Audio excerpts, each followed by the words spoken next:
بسم اللہ الرحمن الرحیم الحمد للہ والصلاۃ علی اہلہا اما بعد۔ ایک سوال لوگوں کا یہ ہے، باپ کا اپنی حیاتی میں تمام اولاد کو برابر سرابر دینا ضروری ہے یا باپ کم زیادہ دے سکتا ہے؟ یاد رکھیے، سب سے پہلے یہ دیکھنا ہے کہ باپ اپنی اولاد کو کم زیادہ کس وجہ سے دے رہا ہے۔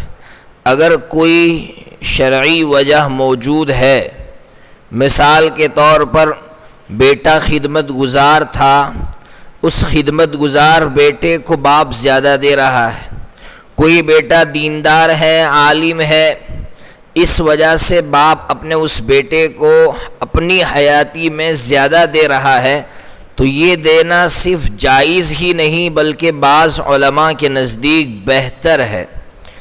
فقہ کی ایک کتاب ہے احسن الفتاوی، صاحب احسن الفتاوی لکھتے ہیں کہ اس طرح اگر باپ کسی عالم کو یا کسی خدمت گزار کو زیادہ دیتا ہے تو اس نے مستحب پر عمل کیا، بہتر ہے اس کے لیے۔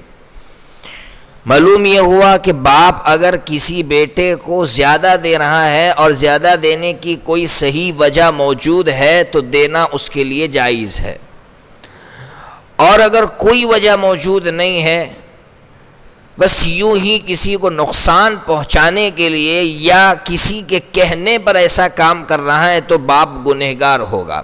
اس کی مثال سمجھیے، ایک صحابی ہے حضرت بشیر رضی اللہ تعالیٰ عنہ، ان کے ایک صاحبزادے تھے نعمان۔ تو حضرت بشیر رضی اللہ تعالیٰ عنہ کی جو بیوی تھی، انہوں نے یہ کہا کہ میرا جو بیٹا نعمان ہے تم اس کو فلاں چیز بخشش کر دو۔ جو دوسرے بیٹے تھے، جو دوسری بیوی سے تھے، پہلی اس بیوی سے نہیں تھے، ان کو کچھ نہیں دیا، بس یہ جو بیوی اس کے کہنے پر اس بیوی کے بچے کو آپ کچھ دینا چاہتے تھے تو حضور کی خدمت میں حاضر ہوئے اور کہا حضور میں آپ کو گواہ بنانا چاہتا ہوں۔ تو حضور نے تاڑ لیا، سمجھ گئے کہ بیوی کی کرم فرمائی پر یہاں آیا ہے۔ حضور نے پوچھا سارے بچوں کو دیا آپ نے؟ کہا نہیں۔ تو حضور نے کہا جاؤ، اس ظلم پر میں گواہ نہیں بن سکتا۔ دیکھیے، یہ عمل باپ کا صحیح نہیں تھا۔ کیوں صحیح نہیں تھا؟ اس لیے کہ صرف بیوی کے کہنے پر بیوی کے بچے کو دے رہا ہے، جبکہ وہ جو دوسری بیوی کے بچے وہ بھی اسی کے بچے تھے۔ تو یہ پہلے بچوں کو اگر اس ہدیے سے، اس بخشش سے محروم کر رہا ہے تو گنہگار ہوگا۔ تو آپ کو بات سمجھ میں آ گئی ہوگی کہ باپ اگر نقصان پہنچانے کے لیے یا کسی کے کہنے پر اس طرح کمی زیادتی سے کام لے رہا ہے تب تو گنہگار ہوگا، باقی اگر کوئی شرعی وجہ، کوئی حقیقی وجہ موجود ہو تو باپ گنہگار نہیں ہوگا۔ اسی لیے علامہ عینی رحمۃ اللہ علیہ نے لکھا ہے بخاری کی شرح کے اندر کہ حضرت ابو بکر صدیق رضی اللہ تعالیٰ عنہ نے حضرت ماں عائشہ صدیقہ رضی اللہ تعالیٰ عنہ کو زیادہ دیا ہے، حضرت عمر فاروق رضی اللہ تعالیٰ عنہ نے اپنے صاحبزادے عاصم کو زیادہ دیا ہے۔